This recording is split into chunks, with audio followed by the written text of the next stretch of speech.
نحمده ونصلي على رسوله الكريم اما بعد اللهم صل على سيدنا محمد وعلى آل سيدنا محمد وبارک وسلم۔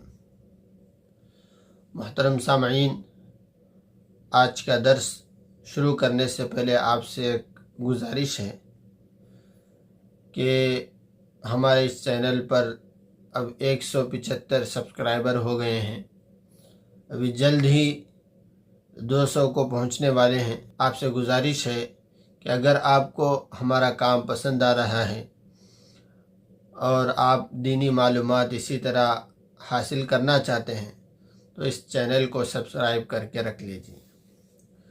تو ہم آپ کے سامنے وفات رسول صلی اللہ علیہ وسلم کے آخری لمحات بیان کر رہے ہیں۔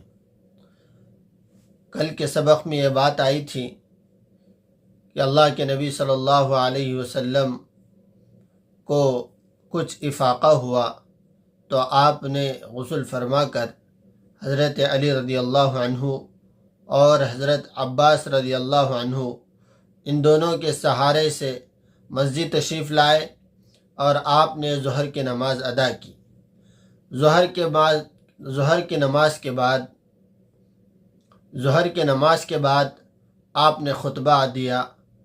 وہ خطبہ آپ اس وقت آپ کے سامنے میں سناؤں گا، بلکہ کتاب کے ذریعے میں آپ کے خدمت میں پیش کروں گا تاکہ بات زیادہ مستحکم ہو، مضبوط ہو۔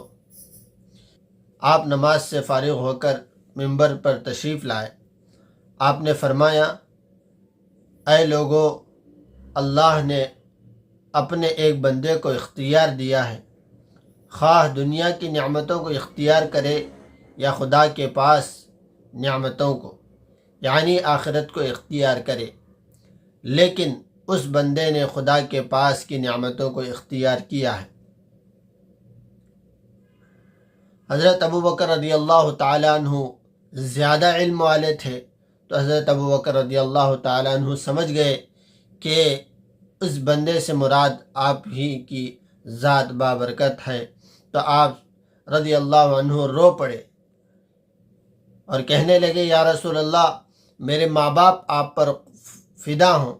آپ نے فرمایا، اے ابوبکر، ٹھہرو اور قرار پکڑو۔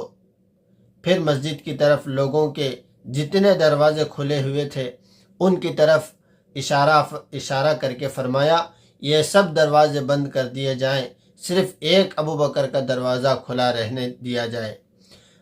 جان و مال، صحبت و رفاقت کے اعتبار سے سب سے زیادہ احسان کرنے والا مجھ پر ابوبکر ہے۔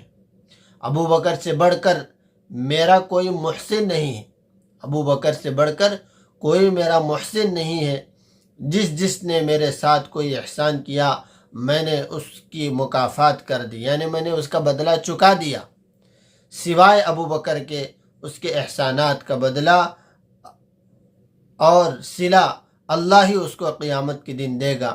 اگر میں اپنے پروردگار کے سوا کسی کو جانی دوست بناتا تو ابوبکر کو بناتا، لیکن اس سے اسلامی قوت اور مودت ہے جس میں وہ سب سے افضل ہے اور برتر ہے، اور اخوت اور مودت ہے جس میں وہ سب سے افضل ہے اور برتر ہے۔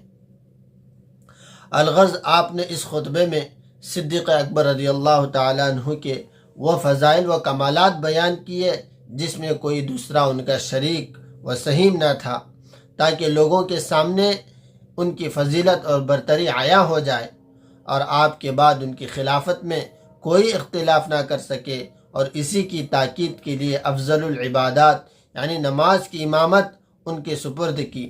چنانچہ صحابہ اکرام رضی اللہ عنہ نے ابوبکر رضی اللہ عنہ سے بیعت کرتے وقت یہی کہا تھا کہ اللہ کے رسول نے آپ کو ہمارے دین کا امام بنایا، یعنی نماز کا امام بنایا، تو ہم آپ کو اپنے دنیا کے کاموں میں اپنا خلیفہ بناتے ہیں، بڑا بناتے ہیں۔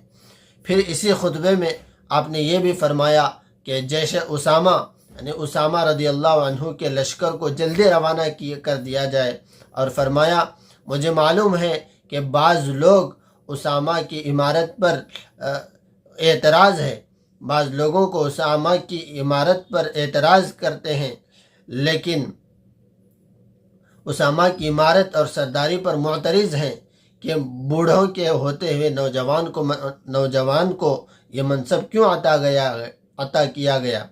آگاہ ہو جاؤ کہ انہی لوگوں نے اس سے پہلے اس کے باپ زید کی عمارت اور اس کی سرداری پر بھی اعتراض کیا تھا۔ خدا کی قسم، اس کا باپ زید بھی عمارت اور سرداری کا اہل تھا، اور اس کے بعد اس کا بیٹا اسامہ بھی عمارت کا اہل ہے اور میرے نزدیک محبوب ترین لوگوں میں سے ہے۔ اور یہ فرمایا کہ لعنت ہو اللہ کی یہود و نصارہ پر، جنہوں نے اپنے پیغمبروں کی قبروں کو سجدہ بنایا۔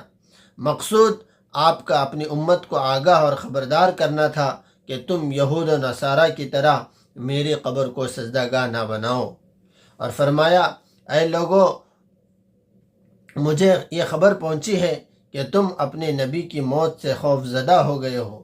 کوئی نبی مجھ سے پہلے اپنی امت میں ہمیشہ رہا ہے جو میں تم میں ہمیشہ رہوں، جیسا کہ اللہ تعالیٰ کا ارشاد ہے، وَمَا جَعَلْنَا لِبَشَرٍ مِّن قَبْلِكَ الْخُلْدَ وَمَا مُحَمَّدٌ إِلَّا رَسُولٌ قَدْ خَلَتْ مِن قَبْلِهِ الرُّسُلُ۔ آگاہ ہو جاؤ کہ میں خدا سے ملنے والا ہوں، آگاہ ہو جاؤ کہ تم بھی خدا سے ملنے والے ہو۔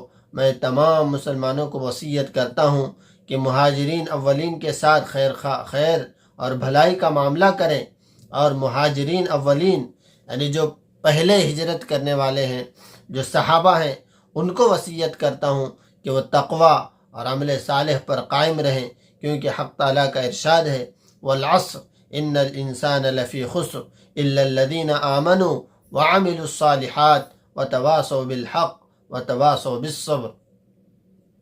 اور اے مسلمانوں، میں تمہیں انصار کے بارے میں وصیت کرتا ہوں کہ ان کے ساتھ خیر اور حسن سلوک کا معاملہ کرنا۔ انصار نے اسلام اور ایمان کو ٹھکانہ دیا، اور مکانوں اور زمینوں اور باغوں اور پھلوں میں تم کو اپنا شریک بنایا، اور باوجود فقر و فاقے کے تم کو اپنے نفسوں پر ترجیح دی، جیسا کہ اللہ تعالیٰ کا ارشاد ہے، یؤثرون علی انفسہم ولو کان بہم خصاصہ۔ اور فرمایا کہ آگاہ ہو جاؤ، تم سے پہلے میں جا رہا ہوں، تم بھی مجھ سے آ کر ملو گے، حوض کوثر پر ملنے کا وعدہ ہے۔ اس کے بعد آپ ممبر سے اترے اور حجر مبارکہ میں تشریف لے گئے۔ بس آج کے لیے اتنا کافی ہے۔ اللہ تعالی ہم سب کو جو آپ نے امت کو جو پیغام دیا ہے اس خطبے کے اندر، اللہ تعالی ہم سب کو اس پر عمل کی توفیق عطا فرمائے۔ السلام علیکم ورحمۃ اللہ وبرکاتہ۔